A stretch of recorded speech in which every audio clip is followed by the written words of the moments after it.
tentang hantaman meteor. Kalau kita hubungkan dengan pernyataan Abdullah bin Abbas radhiyallahu anhu dengan sanad yang dari Mujarir bahwa meteor inilah yang akan menimbulkan dukhan. Nah, sekarang coba antum buka di kalender Hijriah kita 1441 Hijriah. Buka di kalender. Lihat hari apakah tanggal 15 Ramadan besok. Tanggal 15 Ramadan besok hari apa? Antum akan temukan pertengahan Ramadannya atau tanggal 15 Ramadannya tepat hari Jumat. Saya tidak memberanikan diri mengatakan pasti, tetapi qadarullahnya dengan kondisi-kondisi gonjang-ganjing yang ada, huru-hara yang ada, semua syarat-syarat yang mengelilingi syarat-syarat terjadinya hantaman meteor itu seluruhnya sudah memenuhi syarat untuk mengalami hantaman meteor. Nah, bertepatan Ramadan besok itu tanggal 15 Ramadannya pas hari Jumat. Kita lebih baik melakukan persiapan amal, lebih baik kita persiapkan diri kita, dan kalau seandainya kita bisa melakukan persiapan yang sifatnya kebendaan, persiapkan sekarang. Kalau Nabi perintahkan persiapkan makanan yang bisa bertahan selama 1 tahun. Kepada kawan-kawan semua, saya sarankan masing-masing antum siapkanlah apa kira yang bisa bertahan selama 1 tahun makanan. Andai ia benar terjadi, maka gelap gulita 40 hari 40 malam mau kemana? Air nggak ada. Karena teknologi akan musnah dengan hantaman meteor itu. Kalau kita di lantai sekian hotelnya, capeknya luar biasa turun naik, kegelapan gelap gulita, makanan kemana mau dicari? Oke, banyak orang jual kurma, mungkin bisa kita borong kurma di sana.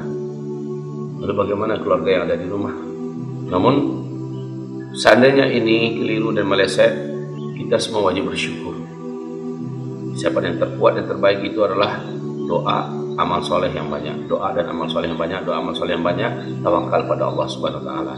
Tidak semua orang memiliki kemampuan untuk melakukan persiapan, apalagi pergi ke daerah perbukitan, membangun sebuah perkampungan Muslim dan sebagainya seperti yang saya sarankan.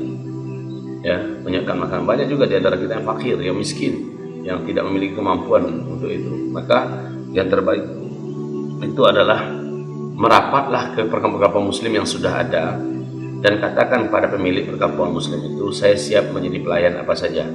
Mungkin melayani bagian mengambil rumput-rumput ternak, mungkin melayani bagian membersih-bersihkan masjid dan sebagainya. Ambil kaplingan apa saja yang bisa kita kerjakan agar kita bisa bersama dalam suatu komunitas orang-orang beriman di sebuah perkampungan. Kampung itu yang harus memenuhi syarat, jauh dari laut, tinggi dari laut, jauh dari gunung berapi, jauh dari kota, di tempat yang subur, punya sumber-sumber mata air, bukan sungai ya, sumber-sumber mata air, dan bisa bercocok tanam kita di sana dan bisa beternak, bertani. Inilah syarat-syaratnya. Syukur-syukur kalau langsung bersebelahan dengan hutan lindung. Untuk yang akan berangkat ke tanah suci bulan Ramadan ini, mendengarkan nasihat ini, maka tawakal pada Allah, berangkatlah. Menjelang pertengahan Ramadan, saya sarankan, pokoknya tanggal 12-13 ya, borong kurma sebanyak-banyaknya, bawa ke kamar hotel, borong air minum, ya. Kalau seandainya tidak terjadi apa-apa, maka kurma itu bisa dibagi-bagi pada orang puasa, ya, bisa kita sedekahkan. Kalau terjadi apa-apa, minimal selama 40 hari 40 malam kita di kamar itu, kita sudah ada antisipasi, kita sudah ada kurma, kita sudah ada air bersih, air minum. Ini bagi yang berangkat.